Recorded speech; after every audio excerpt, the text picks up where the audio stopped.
चलिए, जैसा कि हमने पिछला वीडियो में डिस्कस किया था कि ओजीएल का हम हर टेस्ट करके देखेंगे और आपको बताएंगे। तो ओजीएल का कौन कौन सा टेस्ट होता है वो आपको हमने बताया था। पहला होता है फ्री स्वेल इंडेक्स, ठीक है। दूसरा होता है ग्रेन साइज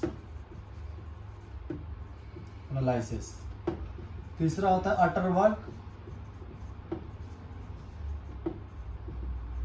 लिमिट। चौथा होता है प्रोक्टर। और पांचवा होता है सीवियर, ठीक है। आज हम देखेंगे एफएसआई के बारे में।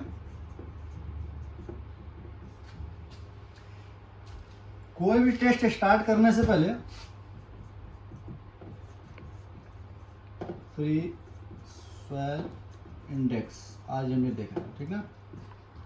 कोई भी टेस्ट स्टार्ट करने से पहले हम उसका 5W⁴ उसके बारे में जानते हैं। कोई भी चीज़ हो, लाइफ में भी हो, कहीं पे भी अप्लाई होता है।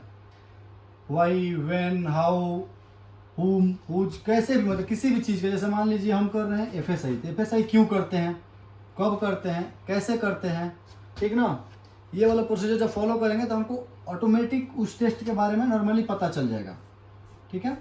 अब रहा कि हम एफएसआई क्यों करते हैं, तो इसका एम हो जाएगा वो। इसका एम क्या है करने का? To find out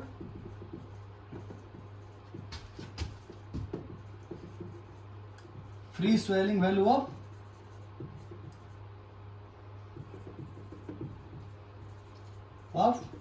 swell. Free swelling value निकालने के लिए हम इसका करते हैं, ठीक है। एम हो गया। इसको करने के लिए हमको क्या क्या अपरेटस चाहिए, ठीक है। पहले हमको चाहिए ओवन, ठीक है, एक नंबर पे। दूसरा चाहिए वेट बैलेंस,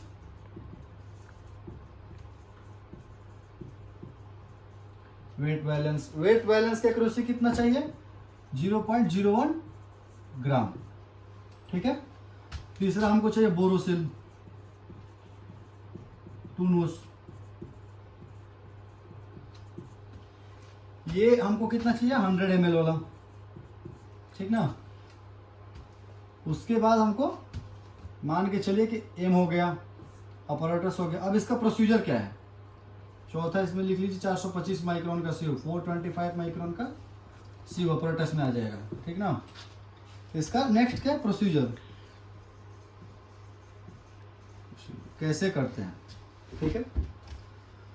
जब हम सैंपल साइड से लाते हैं तो उसको ओवन में रखेंगे अप्रोक्स 100 से 110 डिग्री टेम्परेचर के बीच में। टेम्परेचर क्या रहेगा? 100 to 110 डिग्री सेल्सियस के बीच में रखेंगे। ये किस लिए रखते हैं? कि जो उस मिट्टी में नेचुरल मॉइस्चर है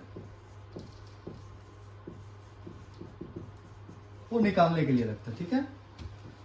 उसके बाद जब हम मॉइस्चर निकाल देते हैं, कुछ देर के बाद जाके चेक करेंगे, जब देखेंगे उसका मॉइस्चर, मिट्टी पूरा सॉइल जो है ड्राई हो चुका है, उसके बाद हम क्या करेंगे, उसको बराबर से 425 माइक्रोन के सीयू में सीयू करेंगे, ठीक है। 425 माइक्रोन में सीयू करेंगे। सीयू करने के बाद हम उसका सैंपल रेडी करेंगे। जैसे मान लीजिए कि हमारा बोरोसिल जा रहा है, ठीक है।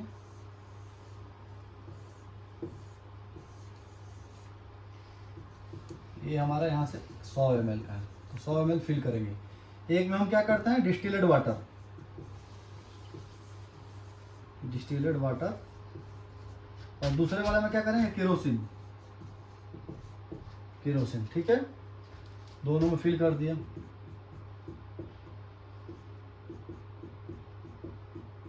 ये अभी रैंडमली बना रहे हैं रफली, ठीक ना। बाकी हम आपको इसका भी वीडियो में टेस्ट करके भी बताएंगे बाकायदे कैसे होता है। अब 425 माइक्रोन का हमने सीव किया, फिर वेट करके हम उसका 10 ग्राम का वेट लेंगे। 10 ग्राम वेट लेने के बाद इसमें हमने डालेंगे, डाल के अच्छे से सेक करेंगे। सेक किस लिए करेंगे? ताकि वो अच्छे से सॉइल जो है पूरा मिश्रण बन के मिट्टी के साथ और केरोसिन के साथ मिल जाए। इसके बाद हम इस पे हम कहाँ से लिखेंगे, एक सैंपल कार्ड बनता है इसके नीचे रखने के लिए, ठीक ना। हमारा लोकेशन क्या है जिसको हम चैनेज बोलते हैं हाईवे कंस्ट्रक्शन में, हम सैंपल कहाँ से उठाए हैं। साइड क्या है उसका, RHS है या फिर LHS है, ठीक ना। डेट क्या है और टाइम क्या है। डेट और टाइम क्यों, क्योंकि हम जब भी ये सैंपल को 10 ग्राम मिट्टी को इसमें डालेंगे तो 24 घंटे के लिए छोड़ते हैं कि 24 घंटे में कितना स्वेलिंग हो रहा है, और उसी रीडिंग को डालते समय इसी रीडिंग को नोट कर लेंगे, ठीक ना। डालते समय रीडिंग को नोट कर लेंगे, जो हमारा सा इनिशियल रीडिंग होगा, इनिशियल रीडिंग, ठीक ना। जैसे हमने मिट्टी डाला 5-10 मिनट बाद देखेंगे कि पूरा मिट्टी जो होता है बैठ जाता है, बैठने के बाद वो रीडिंग ले लेंगे। फिर इसको after 24 hour, after 24 hours, after 24 hours फिर इसका जाके कल देखेंगे कि हमारा कितना स्वेलिंग हुआ, उसके बाद का रीडिंग क्या है। तो हमारा फाइनल रीडिंग जो रहेगा, फाइनल रीडिंग आफ्टर 24 आवर्स। इसलिए हम सैंपल कार्ड पे डेट और टाइम दोनों देते हैं कि किस डेट में लिए और किस टाइम पे लिए है। इसलिए यहाँ पे हम दोनों मेंशन करते हैं, चैनल मेंशन करेंगे, साइड मेंशन करेंगे, डेट मेंशन करेंगे, टाइम मेंशन करेंगे। अब चाहे तो आप पर्पज भी मेंशन कर सकते हैं कि हमारा पर्पज क्या है इसका, ठीक ना। 24 घंटे बाद हम यहाँ रीडिंग लेंगे। रीडिंग लेने के बाद इसका कैलकुलेशन आ जाता है, प्रोसीजर ये है टेस्ट करने का। फिर हमारा आता है कैलकुलेशन, कैलकुलेशन इसका कैलकुलेशन होता है, एक मिनट आपको, हाँ, इसका कैलकुलेशन होता है VD minus VK divide by VK into 100, ठीक है। VD का माइनस वॉल्यूम ऑफ VD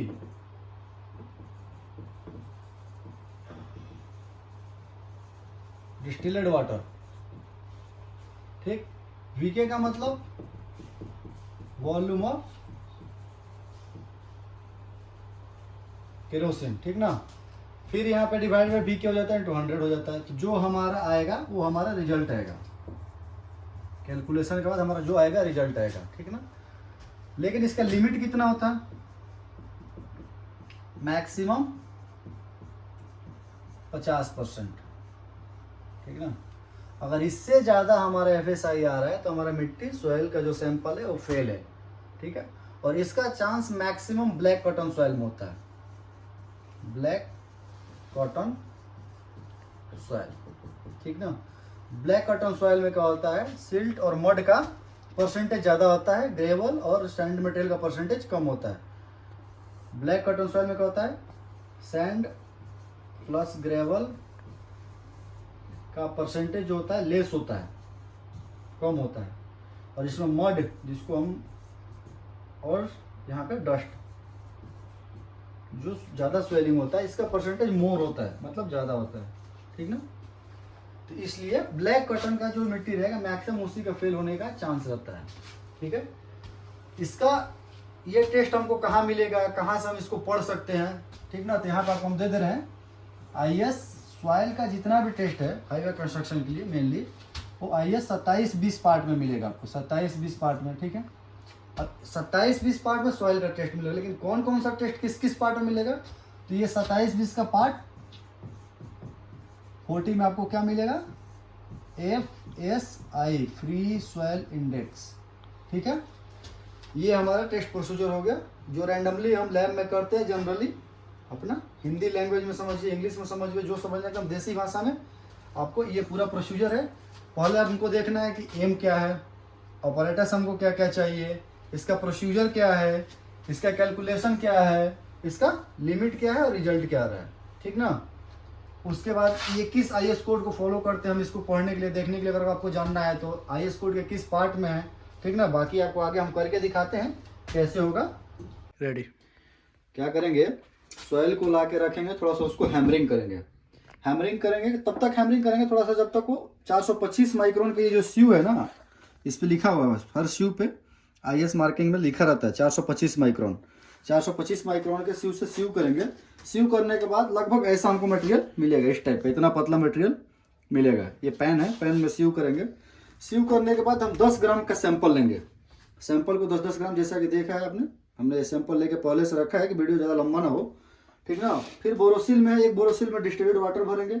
और एक बोरोसिल में केरोसिन भरेंगे, ठीक ना। दोनों बोरोसिल में 100 अप टू 100 ml तक भरने के बाद क्या करेंगे, इस सैंपल को अच्छे से लेके गिरे ना इसमें डालेंगे,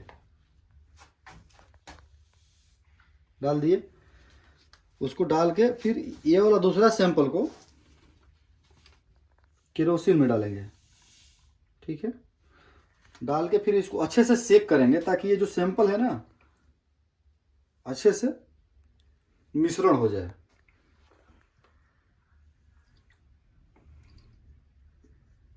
ठीक है। फिर इसको यहीं पे अच्छे से रख देंगे और ये जो रीडिंग है ना इसका बोरोसिल का, ये सामने की तरफ होना चाहिए। फिर केरोसिन वाले को भी ऐसे ही सेक करेंगे, अच्छे से विधिवत सेक कर लेंगे। सेक करके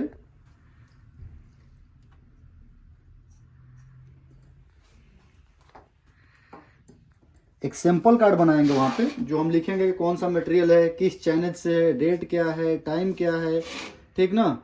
ये सब क्यों लिखना पड़ता है, क्योंकि हम इसको कल 24 घंटे के लिए छोड़ेंगे। अब ये अभी जिस टाइम पे रखे हैं कल उसी टाइम पे इसका रीडिंग लेंगे।